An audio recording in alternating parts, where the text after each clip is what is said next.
अस्सलाम वालेकुम दोस्तों, क्या हाल है जनाब? ठीक ठाक। मैं हूँ आपका दोस्त, आपका भाई उस्ताद बूटा फारूक। जनाब जद्दा में 2023 के तकरीब तकसीम नमाज की जो है तकरीब हो रही है, तो इस सिलसिले में हम हाज़िर हुए।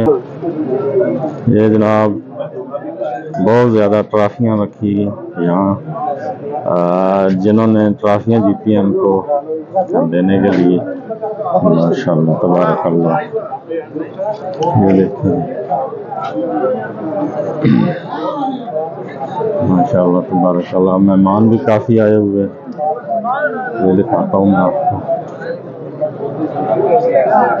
माशाअल्लाह तबारकल्लाह,